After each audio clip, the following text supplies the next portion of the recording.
Hello po, ayan. Another unboxing serye tayo ng mga ipapasend ko sa Philippines. At yung iba, gamit ko. Ayan, titingnan natin to. Mahigit 1 week na to sa akin and then di ko pa siya nabubuksan kasi medyo tinatamad ang lola mo at busy ako sa online business. Ayun na siya. I'm so excited. Thank you Lord. Kakakain ko lang kaya medyo busog ako. Ayan, kaka-burp ko lang. Ito kasi yung mga ipangre-regalo ko sa Pinas. And this sa akin to. Serum. Ang laki pala nito. 6K lang kaya expiration nito. 2027 pa. Wow. May serum ako. Yan kasi yung maganda sa mukha para maging close yung pores nyo. Yung lahat ng mga serum o mga sabon or mga pang-ek-ek sa mukha na may niacinamide. Lagi nyo tatandaan yan Oh. And, ayan. Mga pabango. Para sa mga kapatid ko. And syempre, kay father. Ayan. Apat pala siya. Ayan. Ayan. May plastic pa yan. Maganda yung mga nito mga bote. Hala. Kala ko basag. Ang bango kasi. Hala, ang bango. Ito parang mapapasakin to kasi parang amoy babae siya. Saka nakalagay dyan Loca Perfume Violet. Siyempre basta violet. I'm a violet lover. Sport. Sa kapatid ko yan. And cologne. Ito hindi masyadong maamoy. Sa tuwing kasi ako, nagde-day off, ang ginagamit ko is ito. Perfume dessert. Diba? Yan yung ginagamit ko. Sobrang bango nito. Sobra talagang bango niya. Kapag original pero pag hindi original, nawawala agad yung bango. Pero ito, original kasi to. Siyempre, dapat kapag magsisend ka sa Philippines ng mga gamit or mga kailangan meron din yung mga kapatid mo. Ayan, may niacinamide din. Pa-free lang to ng ano ba? Hindi ko alam kung anong to.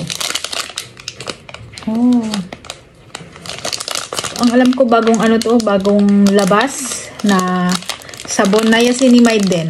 Kasi ang mga ginagamit ko talaga is mga niacinamide na mga sabon o mga kung ano-ano. Kasi nga nag-o-open pores ako pag walang niacinamide yung aking ginagamit. At syempre, meron pa akong isang hindi pwedeng mawala sa buhay ko. 5 years user na ako nito.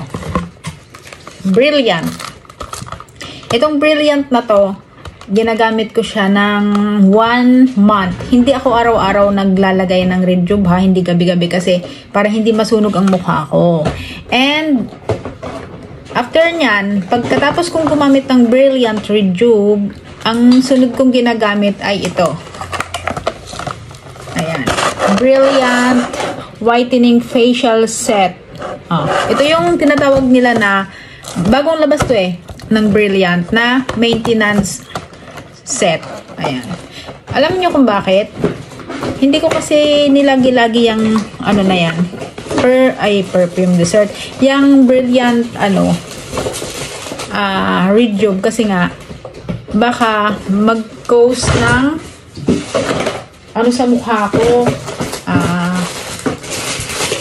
sunog. Baka masunog yung mukha ko kasi matapang to. Pero maganda siya sa mukha. Sobrang ganda. Hindi ako mag-stick dito kung hindi ko nakikita na okay yung nagiging kinalalabasan ng aking mukha.